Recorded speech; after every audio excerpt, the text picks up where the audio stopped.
Hey everyone, welcome to my weekly comic reads. I actually read a nice little stack this week, so we'll go over this and I'll tell you what I think.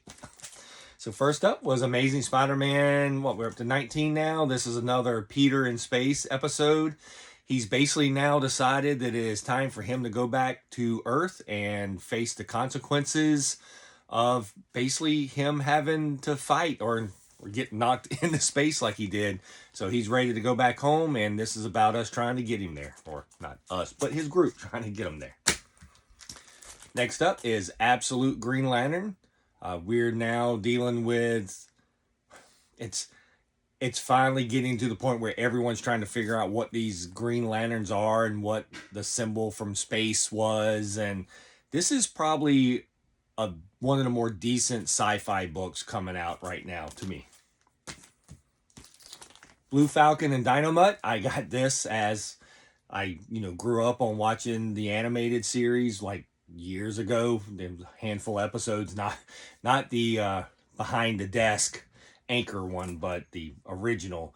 And this is, I think it's final issue. It pretty much ends. It doesn't act like it's continuing. So I think it's final issue. It was kind of a dark and gritty Blue Falcon and Dynomutt, but I really enjoyed it. It was by Jimmy Palmiotti. Did a great job.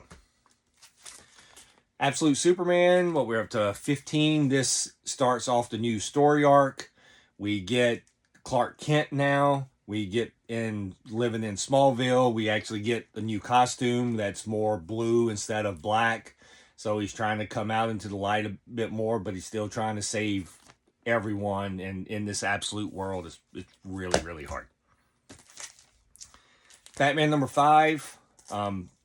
They're basically, this was kind of a setup issue, introducing a new villain that's after everything. So you kind of get Bruce going on, I guess, a date, and then a villain keeps showing up and popping up, and then Damian's in it. But it's more of a setup issue taking us into number 6.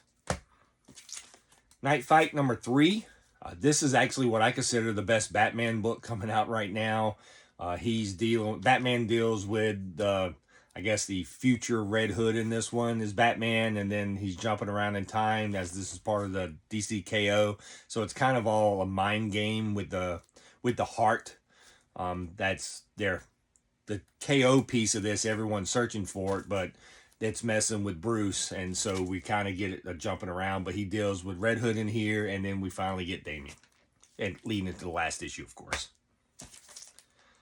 Cheetah and Cheshire robbed the Justice League. We're number 6. This is the final issue of this. I'll be honest with you. This is Greg Rucka and Nicola Scott.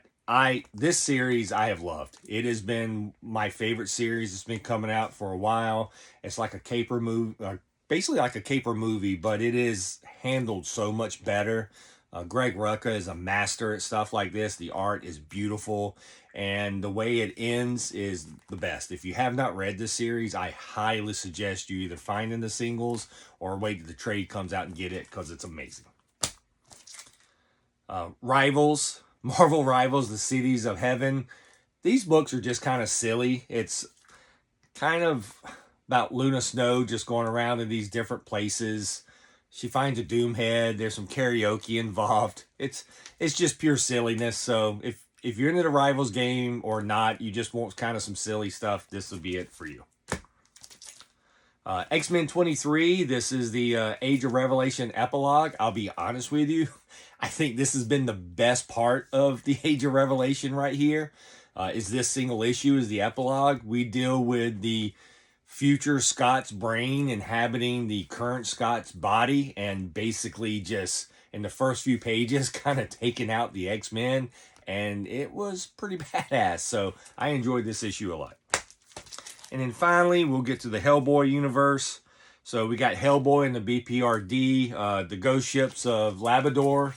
So we have there's only 2 parts to this. So once again, it's a bunch of ghosts are coming on land because they're actually scared of this ghost ship of Labrador that basically just takes over ghosts and makes them work this ghost ship. And so Hellboy kind of has to take care of it. So that's that. And then also in the Hellboy universe, I read Carmen Redclaw number 1. So this takes place, this is in the like 1880s. So it's a Western part of the occult kind of well before Hellboy showed up on Earth, which was, during the war.